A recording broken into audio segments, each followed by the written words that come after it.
Well, howdy folks, welcome back to the Eagle's Nest. So we're looking at long-range performance in a great-looking platform. We built one recently. This one is a Howa 1500 and Woox new Cobra chassis. Check that beauty out. Now this one is specifically chambered in 7 Rem Mag, and we got some awesome hand loads we're going to work up today using 180 grain burgers. So we're going to see the downrange performance on this thing. But first, let's talk about how this thing was built.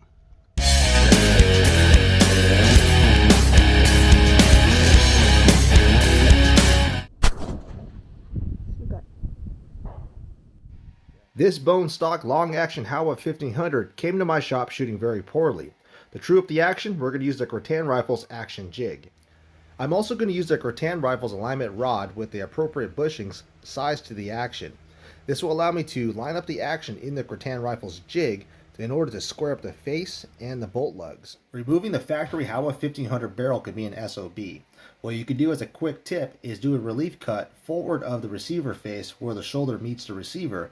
This will allow you to reduce pressure and put all the torque and tension on the threads. So using the Cretan Rifles alignment jig, this alignment rod, the little trick that I'm doing is basically using my tailstock and a drill chuck. So these things are precision ground, so essentially I don't really cinch these things down as hard. I just kind of use it, kind of help me guide it into the jig itself. So this thing is running on centers in between the action right now, and I'm just going to carefully go ahead and slide it into the Cretan Rifles jig. See where things hit. So right here, lower that. So from here, I'm able to essentially get everything lined up where I want it and start lightly turning down the actual screws and get to where it just touches. Okay, so everything is about snugged up, and all I got to do now is just loosen this thing. It should be running pretty close to true. It's very close. This actually will save you a lot of time than having to go back and forth. So from here, we'll get 2 dial indicators and get this thing indicated. Okay, got the action running true on centers here. So while I'm in gear, spinning this lathe, and you can see that needle ain't moving, and that needle is barely moving. That is a 1/10,000th of an inch. So on the outboard side, 1/10,000th. On the inboard side, right here on this edge, we'll be doing all the work. That is running true. So this action is ready for cutting. Now let's see how out of round this action is. Alright, so let's see what the front recoil lug, where the barrel sits, how out of round this thing is. Whoa, Howa, what is going on here? That is way out of round. So let's see, we're looking at 1, 2, 3, 4, 5.5. Yeah, 5.5 thousandths of run out. So we'll go ahead and we're going to square up the face here, and we'll get that all done up. Alright, I don't know if you guys can see this, but it is definitely not cut concentric yet. Barely scratched the surface. This little area right here is nice and cut, and this is all dark still from paint. So we're going to go ahead and we'll do some more. I'm going to throw a little bit of die cam on there just so I can see it better. Alright, you should be able to see this a little better. So I did another thousandths cut, and still got quite a bit of ways to go. So we got about 50% running true to the bore. The other 50% is still way down in there. So we'll take about a 2/1000ths cut and see what that does.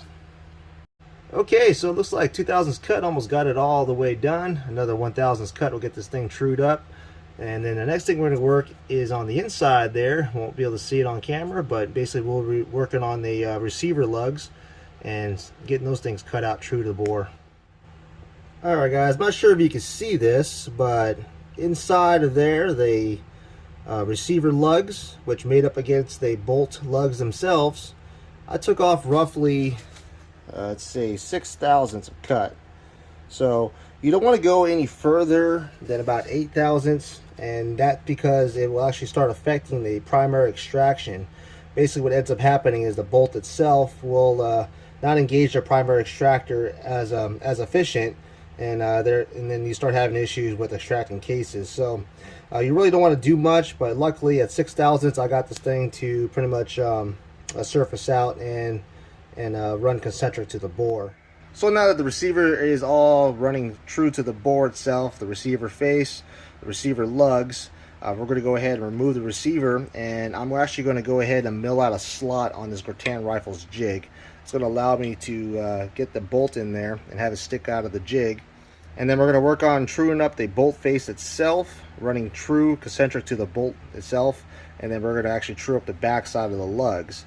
Then once we do all that, we are pretty much done with the action, and we can go ahead and start blueprinting the measurements and build a barrel. So let's get to it. So with the receiver face and the bolt face all done up, the last thing I'm going to do here is lap the actual bolt itself to the receiver lugs using some of the Permatex valve grinding compound. Now you can pick this up in any hardware store, AutoZone, O'Reilly's, whatnot. The best way I found to do is you get your old barrel, and what I have here is an old cartridge with a spring inside the actual thing, and basically using a barrel vise. So getting the receiver itself, what it's going to do is spring back, put pressure onto the front of the actual bolt face. You do want to remove the firing pin assembly, that way you have a bolt that just freely moving around. You have the valve grinding compound in between, and basically screw the action to where it's got pressure. So right about there, and from here it's just simple as just working the bolt. Now, you don't have to pull back or anything, so that's the beauty about having this little setup. Actually, if you pull back, you're actually going to be side loading the bolt, which is going to be uneven pressure. So I think this method here, even Brownells, and there's other tools out in the market which have a little button that you screw onto the receiver, and it has spring pressure pushing back on the bolt. So this little method that I'm using here is, I think, one of the easiest and cheapest ways of doing it, and the best ways, because it is giving pressure 100% towards the bolt, and you're not side loading the lugs at all. So we go ahead and just work it in a little bit, and come back with some die cam and see how the contact is on the actual receiver lugs themselves. So a quick tip: when you're all done using your valve grinding compound and want to clean up all that residue in there, brake parts cleaner is the #1 go-to for this. So you go ahead and spray that in there and get all that valve lapping compound, and after that you'll be able to either use a Sharpie or die cam to check out your contact, your bolt lug engagement. So we'll go ahead and do that. So final verification, see how well we did on this receiver, and you can see I have die cam in there and locked down the bolt a few times, and we have about 90% contact. So you can see that it's both even. Die cam is about spread out evenly on both of the receiver lugs themselves. Now let's take a look at the back of the actual bolt lug itself. Alright, here's the back of the lugs, and same scenario. It's got, get this thing to focus. It's got 90% contact as well, so you can see how even that is. So we're going to call this receiver ready to go, and we're going to spin up a barrel for it. So there you go. Did a little bit on the receiver face as well. I took off about 1,000. Surprisingly, the bolt face itself was pretty even. So I ended up taking out the ejector plunger there, and took out the extractor. I just put it back in, but this bolt and everything is all concentric to the bore of the receiver. And now we have a Howa 1500 long action, all blueprinted, ready to go. So I dropped this Howa 1500 in a Woox Cobra chassis. Now you can tell that this thing is just phenomenal the way it looks, and honestly it's actually pretty affordable. Now the barrel is threaded 5/8 by 24 with a recessed crown. To run suppressed, I do have an Ultra 7 suppressor for testing today. As far as the contour of this barrel is a Sendero contour, otherwise known as a Remington Heavy Varmint. Now, what I do differently on my shop is I do test these rifles downrange to guarantee the accuracy. So let's see how it performs. So I threw together a hand load and want to say thank you to Idaho Rogers for providing the reloading dies and brass. Without him, this thing wouldn't be possible. What I have here is 180 grain burger hybrids stuffed behind 69.5 grains of Hodgdon 1000 using Federal 200 primers. The cider shot was at 6 o'clock. The next 3 shots were pretty much a sub half-inch group, and then finally got that thing zeroed out on 12 o'clock. Left edge? Yeah, let's go left edge.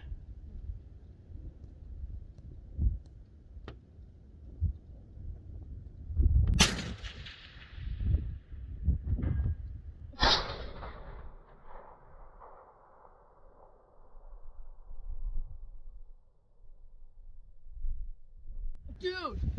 Holy cow! It hits hard, doesn't it? Okay, you hit right edge, right? I don't know, I was aiming left. Yeah, you hit right edge. I can see it on there. You hit, you're holding left edge? Yeah. Okay, go ahead and hold 1 mil. 1 mil? Yeah. Left? Left, yeah. We got quite a bit of wind. All ready? Yeah.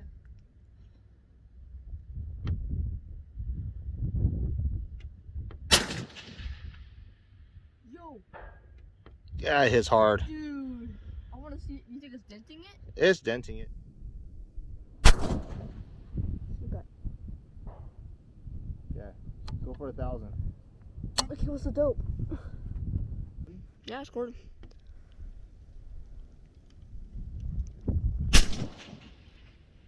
Oh, just right. All right, I got this. Next hit. Come on, Dad. This one's a hit. See how much power this thing has. It's raining now. Hard. All right. Yep.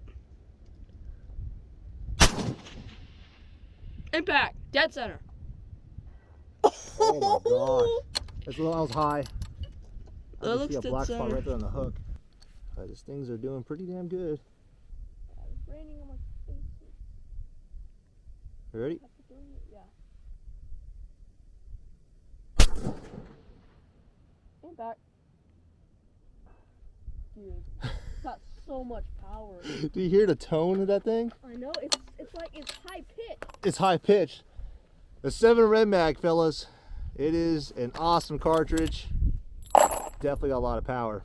So there you guys have it. The Howa 1500. Action blueprinted, trued up, and rechambered in 7 Red Mag using some 180 grain burgers. And doing pretty damn good, even in the wind. Minor load development, first 20 shots. Let's go. 985 yards, making it look easy. Alrighty, folks. Y'all stay safe. Let me know what you think. Comment below. If you guys want a rifle built like this, check out dpgunworks.com. We could definitely take your old Howa 1500 and make something pretty cool like this. Stay safe. We'll catch y'all on the next video.